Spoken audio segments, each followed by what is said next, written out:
ఇప్పుడు శ్రీమంతుడైన రాకేష్ రెడ్డి ఎన్నైనా మాట్లాడతాడు, అన్నీ ఉన్నాయి కాబట్టి ఆయన కెమెరాలు దొరకంగానే లేకపోతే మైక్ దొరకంగానే టీవీల ముందు అన్ని అంటే జనరల్ కొంతమంది అనుకుంటారు అనుకోండి. సో ఆయనకు అన్నీ ఉన్నాయి, అన్ని అనుభవించిండు ప్రశాంతంగా ఏమంటున్నా నేను లేరు ఏమంటలేదు. ఇప్పుడు మీకు చెప్పిన దాంట్లో పాయింట్ అర్థం, మీరు పాయింట్ అస్సలు పాయింట్ మిస్ అవుతున్నారు.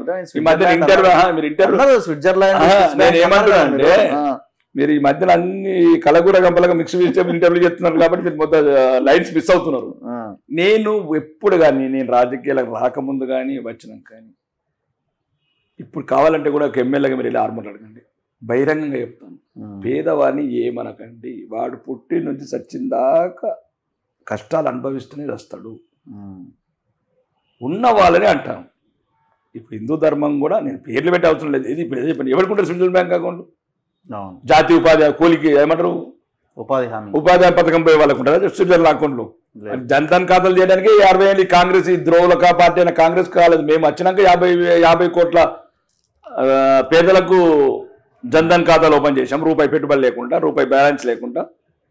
దానికి ఏమంటారు ఆయుష్మాన్ భారత్ కావచ్చు, లేకపోతే పేద ప్రజల వద్ద ఇల్లు కావచ్చు, ఉజ్వల గ్యాస్ కనెక్షన్లు కావచ్చు, 83 కోట్లకు ఉచిత బియ్యం కావచ్చు, స్వచ్ఛమైన తాగునీరు కావచ్చు, ఇవన్నీ మేము చేసినాయండి. కాబట్టి ఒక్కటే నేను అనేది ఏంటంటే నేను ఒక్కడే చెప్తున్నా, దయచేసి మా అభివృద్ధి ఒకవైపు, గౌరవంగా బతకడం ఒకవైపు.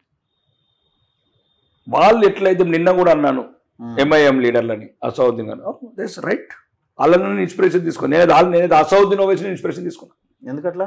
ఆయన జాతిని కాపాడుకుంటున్నాడు, ఒక ముళ్ళు కూడా కూర్చోెత్తలేడు. ముళ్ళు నేను అంటే సింపుల్గా ఈరోజు గ్రేట్ మీ అందరికి చెప్తాను, నాకు అసౌద్దీన్ ఓవైసీ గారు ఎంత ఇష్టం అంటే జైత్యాలలో ఒక చిన్న సంఘటన జరిగితే బస్సులకి వెళ్ళి మాట్లాడేందుకు రెస్పాండ్ అయ్యాడు. అంటే నా హిందూని సస్పెండ్ చేయించిండు అనుకో, హిందూ ఎస్ఐ ఉండే అవుతాను, పేద ఎస్ఐ. ఎందుకంటే ఎస్ఐ ఇవాళ మామూలు కూడా కారు కొనుక్కుంటాడు కానిస్టేబుల్, ఆ ఎస్ఐ భార్య బస్సులో వచ్చింది పాపం, పిల్ల తల్లి చిన్న చంటి పిల్లని పెట్టుకొని. అది చిన్న సంఘటన జరిగితే ఆ బస్సులకి వెళ్ళి ఫోన్ చేశారు అసౌద్దీన్ ఓవైసీకి. అసౌద్దీన్ ఓవైసీ ఆ బస్సులో స్పందించి వెంటనే ఎస్ఐని సస్పెండ్ చేయించిండు ఒక హిందువుని. అంటే తన జాతిని కాపాడుకోవడానికి ఎక్కడికని వెళ్తారు వాళ్ళని చూసి హిందువులు కూడా బుద్ధి తెచ్చుకోవాలి, జ్ఞానోదయం కావాలి. ఎందుకంటే వాళ్ళ జాతిని వాళ్ళు ఎట్లా కాపాడుకుంటున్నారు, అవమానం కాకుండా, లేదంటే ఇబ్బందులు వచ్చినప్పుడు పరిష్కరించుకుంటున్నారు. ఇప్పుడు పాత బస్తీలో చూడండి, మరి యూనిఫామ్లని కదా అంతేడా. మాకేదో ఈ మధ్యలో కొత్తగా చెప్తారు ఆనెస్ట్ ఆఫీసర్లు, ఈ ఆనెస్ట్లు, డైనామిక్. ఈ డైనామిక్లు అంతా కనుక ఉత్సవడుతుంది వాళ్ళు కోంగనే. ఈ చాదర్గఢ్ బ్రిడ్జ్ దాటిన అనుకో, ఈ 9 నెంబర్ 6 నెంబర్ అవుతారు ఓడిపోయిన గారు, ఎందుకు అవుతారు నాకు అర్థం కాదు. ఏ గవర్నమెంట్ డిపార్ట్మెంట్ వాడు కూడా ఏం చేయడు, ఆ నీళ్ళ బిల్లు కట్టాడు, కరెంటు బిల్లు కట్టాడు. ఇంకా మొన్న అయితే మా సోదరుడు అక్బరుద్దీన్ ఓవైసీ గారు అయితే అంటున్నాడు, 10 బజేకి బదాయితో అంటే ముఖ్యమంత్రి కంటే అంటున్నాడు, 10 గంటల తర్వాత మనం వదిలేయాలి, ఓటు రాలేరావద్దు యూనిఫామ్ అంటున్నాడు. అంటే మన దేశమే వేరు. ఇవే మేము హిందువులకి చెప్తున్నాం. ప్రమాద గంటికలు మోగుతున్నాయి. అభివృద్ధే కాదు, 100 కోట్ల ఆస్తులే కాదు, 100 కొద్ది ఎకరాలే కాదు, రేపు తెల్లారి మీ భవిష్యత్ తరాలు ఇక్కడ భద్రతగా ఉండాలా, గౌరవంగా ఉండాలా, అభివృద్ధితో పాటు ధర్మం కూడా ఉండాలా. ధర్మం ఉండాలంటే ఈ దేశంలో ఉన్నది ఒకటే ఒక party, Bharatiya Janata party. బతకాలంటేనే Bharatiya Janata party, ఇంకా సావాలంటే ఏ పార్టీ కనుకోండి. సో ఇప్పుడు ఎట్లా మరి మీ పార్టీ అధ్యక్ష పదవి లాంటి లేకపోతే ఇంకే రకమైన పదవులు, పార్టీ పదవులు ఏమి స్వీకరించరా మీరు? ఓన్లీ ఎమ్మెల్యే పర్లేదు, కార్యకర్త అయిన పర్లేదు, అంతేనా? పదవులు ఏమొద్దా పార్టీలో? వద్దు. ఎందుకట్లా? క్లియర్గా చెప్పేసి ఇంకా బలంగా చేయొచ్చు కదా. బలం ఏముంది? బలం మీ ఐడియాలజీని ఇంకా బలంగా తీసుకెళ్ళచ్చు. Ideology different. ఐడియాలజీ ఏంది?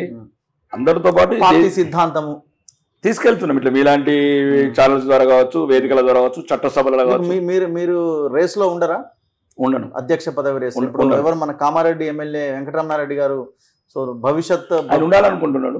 మీకు నల్ల షర్ట్ వేసుకోవాలనిపించింది, నాకు ఎర్ర షర్ట్ వేసుకోవాలనిపించింది. ఓకే, మీరు నల్ల షర్ట్ వేసుకున్నా, ఎర్ర షర్ట్ వేసుకున్నాను. నాకు ఎమ్మెల్యే కాకుండా కార్యకర్తగా ఉండాలనుకుంటున్నాను. సో ఎవరైతే బాగుంటుంది ప్రెసిడెంట్? ఎట్లుంటుంది? ఇప్పుడు చేంజెస్ ఉన్నాయి కదా. నేను అంత పెద్ద స్థాయి నాయకుని కాలేదు, పార్టీలో ఒక మామూలు కార్యకర్తను నేను. దాన్ని 30-40 సంవత్సరాల నుంచి పార్టీలో కష్టపడ్డ వాళ్ళు, ఈ పార్టీ గురించి అన్ని రకాలుగా తెలిసిన వాళ్ళు, జాతీయ నాయకత్వం కూడా ఇక్కడ తెలంగాణలో ప్రతి అణువణువు తెలుసు, సరైన సమయంలో సరైన నిర్ణయం తీసుకుంటారని అనుకుంటున్నాం. Anyway thank you sir, right thank you very much. ఇది ఆర్మూర్ ఎమ్మెల్యే రాకేష్ రెడ్డి గారితో special interview, small chit chat. చూస్తూనే ఉండండి మన తొలి వెలుగు.